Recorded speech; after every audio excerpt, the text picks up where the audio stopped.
이번 주일은 고난주일입니다. 우리를 위해 대속해 돌아가신 예수님의 고난당하신 한 주간입니다. 교회적으로는 특별 새벽 기도회도 있습니다. 우리 예수님의 고난에 함께 동참하는 한 주 되시기를 소원합니다. 함께 기도하겠습니다.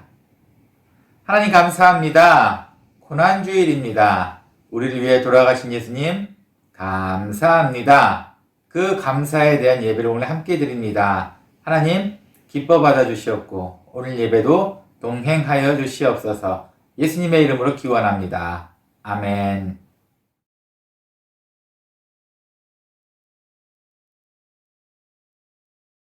사랑과 공의 그리고 평화와 위로의 하나님, 오늘도 저희 믿음의 사람들을 이 자리에 모아주시고 예배하게 하시니 감사와 찬양을 드립니다. 우리에게 은총교회라는 믿음의 공동체를 허락하셔서 하나님을 예배하고 선교하고 믿음 안에서 성장하게 하시니 감사합니다. 그동안 코로나 바이러스의 위협으로 모든 인류가 두려움에 떨었지만 우리로 극복하고 이기게 도와주심에 감사를 드립니다. 모든 것을 창조하신 하나님께서 죽으신 예수를 살리신 부활의 능력으로 병으로 무너졌던 모든 것들을 다시 회복시켜 주심을 믿습니다. 지금 이 시간도 전쟁으로 인하여 고통받는 사람들이 있습니다. 그 나라에 하루속히 평화가 올 수 있도록 자비를 베풀어 주시기를 간구합니다. 대한민국의 새 정부가 국민을 진정으로 위하며 정의를 바로 세우는 믿음의 사람들로 채워지기를 간절히 기도합니다. 오늘도 이 시간 우리가 예배드릴 때에 하나님의 거룩한 영이 우리를 사로잡아 온전히 거룩하게 되는 귀한 시간 되게 하옵소서.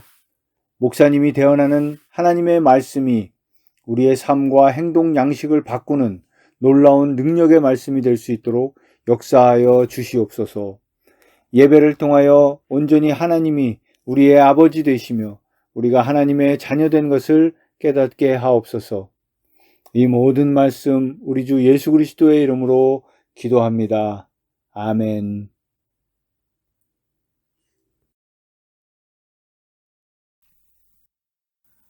나는 전능하신 아버지 하나님 천지의 창조주를 믿습니다. 나는 그의 유일하신 아들 우리 주 예수 그리스도를 믿습니다. 그는 성령으로 잉태되어 동정녀 마리아에게서 나시고 본디오 빌라도에게 고난을 받아 십자가에 못 박혀 죽으시고 장사된 지 사흘 만에 죽은 자 가운데서 다시 살아나셨으며 하늘에 오르시어 전능하신 아버지 하나님 우편에 앉아 계시다가 거기로부터 살아있는 자와 죽은 자를 심판하러 오십니다. 나는 성령을 믿으며 거룩한 공교회와 성도의 교제와 죄를 용서받는 것과 몸의 부활과 영생을 믿습니다. 아멘.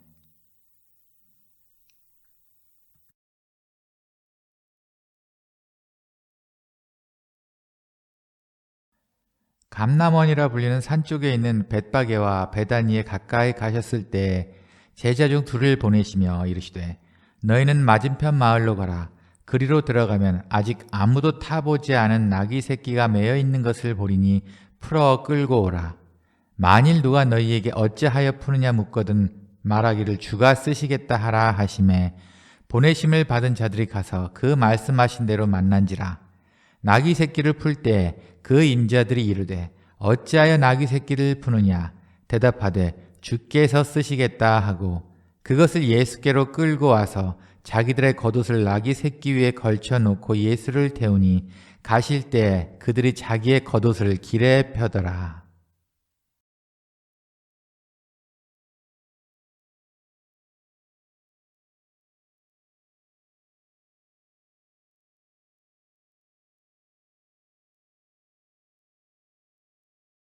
한 주간 평안하셨습니까? 이번 한 주 경건한 한 주를 지내시길 바랍니다. 고난주일 첫날입니다. 예수님께서는 3년간의 공생애를 마치시고 결국은 이제 마지막 한 주 사역의 마무리라고 해야 될까요? 아니면 사역의 제일 클라이막스라고 해야 할까요? 바로 십자가에 못 박혀 돌아가시는 이 한 주간의 삶을 고난주일이라고 합니다. 그 바로 첫날이 오늘 본문이에요. 오늘 본문은 어떤 내용이었었냐면은 예수님께서 예루살렘 성전 들어가기 2-3km를 앞두시고 옆에 있는 이웃 마을에 가서 어린 나귀, 아무도 타지 않은 어린 나귀를 끌고 오라고 말씀하십니다. 끌고 올 때 그냥 끌고 오는 게 아니고 주가 쓰시겠다 하라라고 말하라고 예수님께서 말씀하셨어요. 그러면 그 사람이 줄 것이다. 그 나귀를 끌고 오라고 그 어린 나귀를 데리고 옵니다. 그리고 이 나귀를 타고 예수님께서는 예루살렘 성전에 입성하셨어요.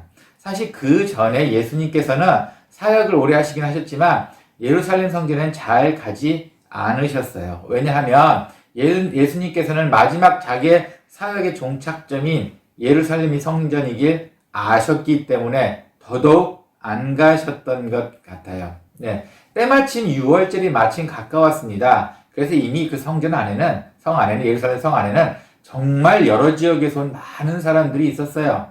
예수님께서 나귀를 타고 죄송합니다. 나귀를 타고 입성을 하실 때 모든 사람들이 다 환호성을 질렀습니다.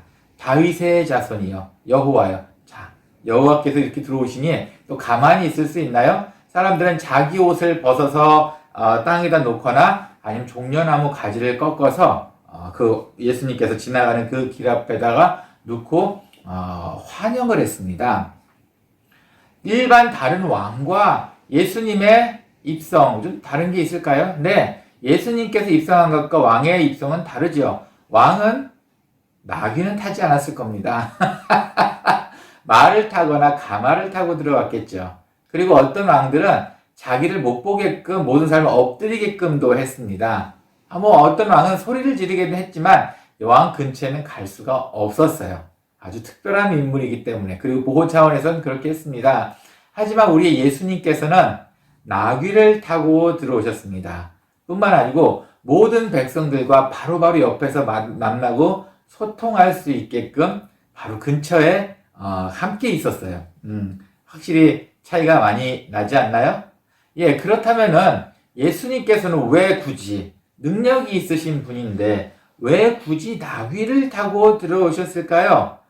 구약에서 메시아가 나귀를 타고 오심에 대한 예언이 있습니다. 이 오심에 대한 성취를 이루신 겁니다. 스가랴서 9장 9절 제가 한번 읽어보겠습니다. 시온에 따라 크게 기뻐할지어다. 예루살렘에 따라 즐거이 부를지어다. 보라, 내 왕이 내게 임하시나니 그는 공의로우시며 구원을 베푸시며 겸손하여서 나귀를 타시나니 나귀의 작은 것 곧 나귀 새끼니라. 네, 스가랴서에 이미 예수님에 대해서 겸손하신 분에 대해서 예언을 해두었습니다. 예수님께서는 바로 이 성취를 이루셨어요. 근데 그때 당시에 제자들도 이걸 깨닫지 못했어요. 오늘의 말씀은 우리가 누가복음을 보았지만 사실은 이 구절은 이 오늘 본문은 사복음서에 다 나와 있습니다. 하지만 요한복음 12장 16절에는 조금 색다른 이야기가 있었어요. 제자들은 처음에 이 일을 깨닫지 못하였다가 예수께서 영광을 얻으신 후에야 이것이 예수께 대하여 기록된 것인과 사람들이 예수께 이같이 한 것임이 생각났더라. 무슨 얘기냐면 제자들이 왜 예수님께서 나귀를 타고 들어가셨는지 이때까지도 몰랐다는 겁니다. 나중에서야 구약의 말씀을 이루시기 위해서 겸손의 모습을 보이시기 위해서 나귀를 타고 가셨구나. 나중에 깨달았다는 이야기입니다. 네. 제자들도 나중에 깨달았습니다. 네. 오늘 예수님께서 고난주일 첫째 날 하신 그 대목을 함께 말씀을 나눠보고자 합니다. 이번 한 주간은 예수님께서 일주일 동안 있었던 일 하루하루를 똑같이 이야기를 나누고 그 나눈 이야기 가운데 우리에게 주시는 교훈이 무엇인가 함께 고난주일을 함께 지켜보겠습니다. 가장 먼저입니다. 오늘 우리가 볼 내용 중에 하나는 이거입니다. 예수님의 임계점이란 말입니다. 사실은 예수님께서 사역하실 때 많은 목사님께서 임계점이라는 말을 많이 쓰셨어요. 임계점이란 말은 무엇이냐면 액체가 기체에 구분될 때 액체에서 기체로 올라가는 그 특정한 포인트가 있습니다. 이거를 임계점이라고 합니다. 쉬운 말로 하면 끓는 점. 물이 99도에서는 안 끓지만 뜨거울 수는 있겠지만 100도 돼야 끓기 시작하면서 기체가 되는, 바로 그 포인트, 거기를 바로 임계점이라고 합니다. 예수님의 임계점이 있어요. 예수님의 결국 사역에서는 오늘이 바로 이제 임계점에 다다랐습니다. 이 전까지는 예수님의 사역은 어떻게 보면 뭐 크게 사역을 하셨지만 좀 소극적이셨어요. 좀 어떻게 보면은 눈치를 좀 보셨다고 하셔야 되나? 기적을 이뤄놓고 난 다음에, 치유하고 난 다음에도 간간히 이런 말씀을 하셨습니다. 말하지 마라. 내가 이렇게 했다고 말하지 마라. 좀 소극적인 모습을 보이셨어요. 왜냐하면 사역에 방해가 됐기 때문이에요. 그런데 오늘부로는 예수님께서 이 포인트가 바뀌셨습니다. 이제는 적극적인 모습으로 나오시기 때문이에요. 이제는 마지막 한 주 남은 예수님의 사역입니다.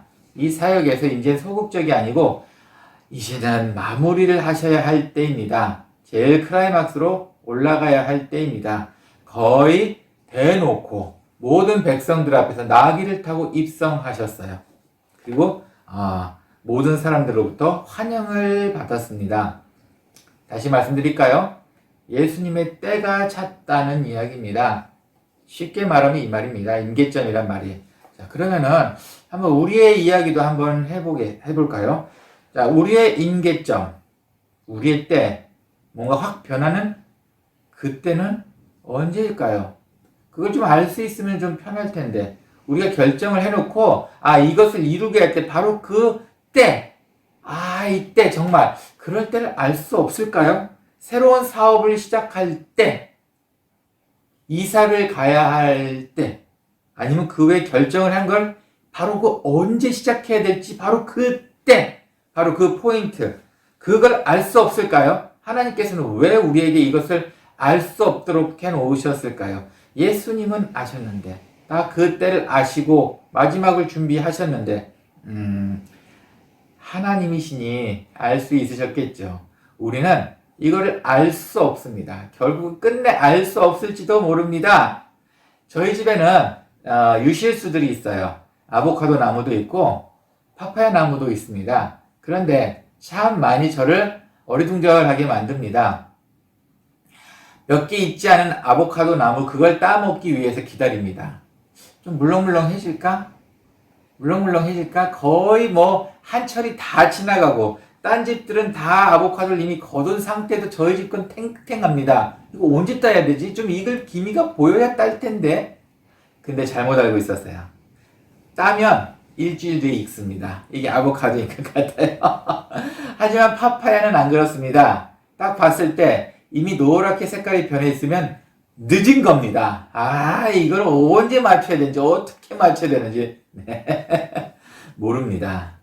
우리가 언제 무엇을 해야 돼, 그 정확한 시간은 정말 사람에 따라 다르고 모두 알 수가 없습니다. 여러분, 그래서 기도를 합니다.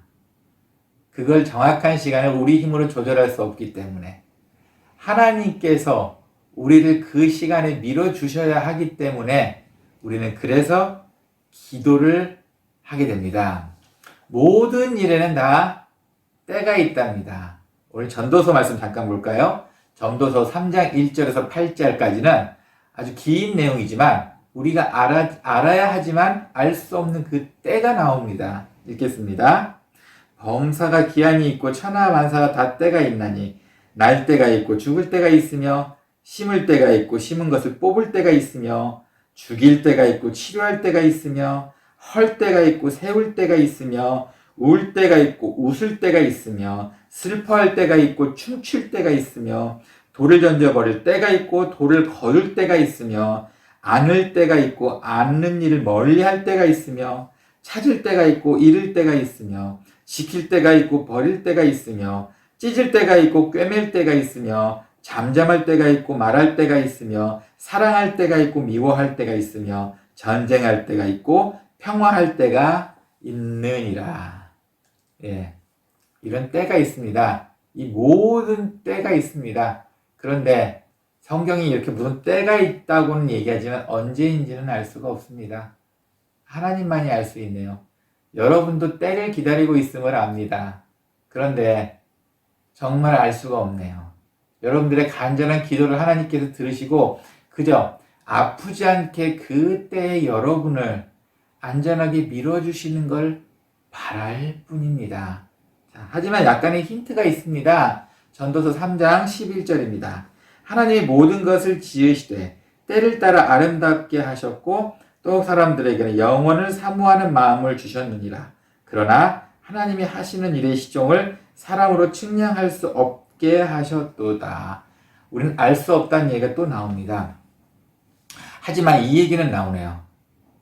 중요한 것은 때를 아름답게 하기 위해 있고 우리가 아름다워지기를 원하는 때 해주신다는 이야기입니다. 우리는 그 때를 몰라요. 하지만 나만 좋은 때를 주시는 것도 아니고 우리 모두가 아름다워질 수 있는 그 때를 허락해 주신다는 겁니다. 그러니 때로는 너무 조바심 가질 필요도 없는 것 같아요. 하지만 분명한 것은 하나님께서는 나만 이루는 것이 아니고 나 외의 모든 주의가 아름답게 같이 이루어질 수 있는 그 때에 움직이신다는 겁니다. 문제는 자꾸 우리가 우리의 때를 우리끼리 결정하고 우리의 마음으로 스스로 결정한다는 것이 가장 큰 문제입니다. 바로 그것이 우리의 진로를 망치는 겁니다. 하나님의 기준에서 하나님께서 원하시는 그 때를 찾으신다는 겁니다. 바로 아름답게 이루기 위해서이죠. 예. 믿음에도 임계점이라는 것이 있습니다. 어느 정도 우리는 부글부글 끓는 것 같은데 참 언젠가부터는 믿음이 좀 빵 하고 좀 멋지게 좀 터졌으면 좋겠는데 네, 바로 그 물을 끓는 임계점, 바로 그 포인트, 그것이 있습니다. 그런데 문제는 이것도 하루아침에 되지 않는다는 게 문제입니다. 예. 몇 가지 한 가지 얘기해 볼게요. 어떤 분은 좀 많이 이론적인 거에 매달리시는 분이 계세요. 믿음도 이론은 아닙니다. 늘 행위와 함께 해야 합니다. 제가 아는 어느 두 분은 저랑 같은 첼로를 하는데 비전공자세요. 비전공자인데 이론에 대해서는 정말 박사보다도 높습니다. 저한테 얼마나 많은 걸 가르치셨는지 몰라요. 두 분은 다른 분인데 똑같은 행위로 저한테 이렇게 얘기하셨어요. 정말로 제가 생각지도 못했던 그런 이론들이 있는지, 정말 첼로 하나 하면서 그런 이론들이 있는지를 정말 몰랐어요.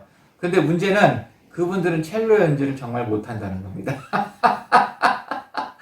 이론만 알고 계세요. 힘이 어떻게 와야 되고 어떻게 하면 좋은 소리를 나야 되는지도 압니다. 하지만 그분들은 이론뿐이에요. 실제로는 좋은 소리를 내지 못하고 있습니다. 우리의 믿음도 마찬가지인 것 같아요. 이론으로 믿으시면 안 됩니다. 믿음은 이론이 아닙니다. 오히려 행동입니다. 행동을 더 많이 하시는 것이 더 나을지 않을까요? 너무 믿음에 대한 이론만 갖고 있다가 행동을 하지 않는 것보다 행동을 하시면서 그 행위 안에서 믿음을 찾으시는 것이 더 옳습니다. 바로 그 믿음의 임계점입니다. 행동과 함께 하셔야 합니다. 만약에 이론대로 살았다면 지금 남아공에 살고 계시는 여러분들은 10년 이상 살고 계신 여러분들은 이미 다 유창하게 영어를 다 잘 하셔야 하는 거 아닌가요? 아직도 저도 그렇고 어눌합니다. 쉽지 않네요. 이론보다는 행동이 먼저 보여져야 할 것 같습니다. 자, 지금까지 여러분이 이 자리에 계시게 된 배경 한번 생각해 봅시다. 이곳에 오는 것을 결정할 때, 그때 지금 가야 돼! 라는 게 보이셨나요? 아니면 어쩌다 보니, 자연스럽게, 아니면은, 때로는 궁지에 몰리다 보니 별 수 없이, 라고 남아공을 오시거나 한국 어느 곳에 정착하고 계시지 않습니까? 그때가 되면, 정말 필요할 그때, 하나님께서 원하시는 그때가 되면은, 이렇듯이 자연스럽게 하나님께서도 여러분을 사용하십니다. 여러분의 행동과 말과 모든 생각까지도 사용하십니다. 오늘 주님께서, 예수님께서 나귀 한 마리를 가지고 오셨습니다. 나귀도 엉뚱한 곳에서, 옆에 마을에서 데리고 왔습니다. 나귀를 데려올 때 예수님께서 미리 두 제자한테 이렇게 얘기했습니다. 나귀 어디 가져가냐 물어보면 주가 쓰겠다고 해라. 그 두 제자는 가자마자 나귀를 풀으면서 그 주인이 물어봤을 때 이거 주님께서 쓰실 겁니다 라고 했을 때 그 주인이 그냥 고스란히 이렇게 아무 소리 없이 나귀를 빌려주었습니다. 네, 이 나귀에 대해서 잠깐 이야기해 볼까 해요. 이 나귀는 아무도 태워보지 않은 나귀입니다. 오늘 말씀을 보면은 새끼 나귀로 나와 있어요. 근데 마태복음에 보면은 마태복음에만 이렇게 나옵니다. 나귀 두 마리가 있었어요. 하나는 어른 나귀고 하나는 새끼 나귀였습니다. 마태복음에 표현되어 있어요. 하지만 예수님께서 원하신 것은 노련한, 이미 숙련된 나이 많은 나귀를 원하신 것이 아니고 태어나서 처음으로 이제 어린아이의 티를 벗고 이제 좀 사람을 태워 볼 만한 그 나귀를 사용하셨다는 겁니다. 어떻게 말하면은 작지만 참 초라하기 그지없는 그 나귀를 사용하셨다는 겁니다. 초라한 바로 그 나귀. 네, 우리의 생각과 우리의 판단은 때로는 중요하지 않고 하나님의 생각에, 예수님의 생각에 그 나귀가 필요하시면 그 나귀를 사용하시는 겁니다. 우리의 상황이 어쨌든 간에 우리가 정말 형편없어지고 볼품없어지고 우리의 삶이 너무 어려워서 힘들어질 때라도 주님께서 원하시는 이 볼품없는 나도 주님의 나귀로 사용하신다는 겁니다. 그러니 여러분, 우리 스스로가 낙담하거나 실망하지 말고 늘 준비되어 있으셔야 할 것 같습니다. 마당교회에서 가끔 이제 저희 성가대 안에서 노래를 이제 솔로를 시키기 위해서 이제 테스트를 종종 합니다. 매 곡마다 해요. 이번 곡은 누가 솔로 해볼까? 그렇게 시킵니다. 그러면은 이제 좀 그 중에서도 노래 잘하는 아이들이 있죠. 그러다 보니까 늘 그 아이들은 솔로를 좀 꿰차는 편입니다. 그래도 돌아가면서 하긴 하지만 그래도 뭐 노래를 좀 잘하니까 꿰차는 편이에요. 그래서 그 아이들한테 솔로를 시킵니다. 하지만 뭐 막상 노래 잘하는 아이가 솔로가 안 될 때가 있어요. 자, 그러면은 뭐 다른 애들 저희도 시켜야 하니까. 그럼 그 아이들은 자기가 솔로가 아닐 때는 그냥 노래를 대충 합니다. 합창할 때도 뒤에서 그냥 자기가 이제 솔로 자리를 안 하니까 이제 재미가 없나 봐요. 네. 하지만 제가 원하는 아이는 바로 그런 아이가 아니고 노래를 잘하든 못하든 신나게 부르는 아이를 원합니다. 그리고 저는 그 아이에게 더 많은 기회를 주고 싶고 그 아이를 더 사랑할 수밖에 없습니다. 자, 바로 그 아이. 누구보다 뛰어난 노래를 잘하지만 성실하지 않은 그 아이보다는 노래는 조금 못하지만 늘 행복한 마음으로 노래를 부르는 저는 그 아이가 필요합니다. 예수님께서 우리한테 원하시는 모습도 바로 그런 모습입니다. 한 가지 안 됐다고 쭈삐쭈삐 뒤로 빠지거나 아니면 내가 좀 잘났다고 내 순번이 아니라고 해서 뒤로 빼거나 이런 교만한 나귀가 아닌 바로 그 나귀. 예수님께서 원하시는 바로 그 초라하지만 예수님이 원하는 바로 그 나귀 말입니다. 우리가 결정해 놓고 우리가 원하는 때에 하나님을 맞추는 경향이 있습니다. 하나님에게는 어떻게 보면 결정보다는 그 때, 그걸 더 중요하게 보시는 것 같습니다. 저는 그렇게 확신합니다. 성경의 모든 인물이 결정을 하고 이루어진 그 과정이 아니고 결정해진 그것을 바로 행할 때, 하나님을 찾을 때, 언제 해야 될지 하나님께 여쭐 때 성경은 늘 이곳에 포커스가 맞춰져 있습니다. 나의 때를 위한 것이 아닌 하나님의 때에 바로 하나님께서 그 나귀를 사용하신 것처럼 우리를 주님을 위해서 초라한 모습이지만 가장 귀할 때 우리를 사용해 주시기를 간절히 소원합니다. 함께 기도하겠습니다. 하나님 감사합니다. 우리를 위해서 대속해 주신 예수님 감사합니다. 주님께서는 주님이 필요하신 그 초라한 나귀를 찾아 사용하셨습니다. 그리고 우리의 삶 안에서도 초라해진 우리를 사용하시기를 간절히 소원하고 계십니다. 하나님, 감사합니다. 이런 우리의 모습을 잊지 않게 도와주시고 더욱더욱 우리도 겸손한 마음으로 주님이 우리를 사용하는 그날을 기도하며 인내하며 살 수 있도록 함께하여 주시옵소서. 오늘의 말씀도 감사합니다. 예수님의 이름으로 기도합니다. 아멘.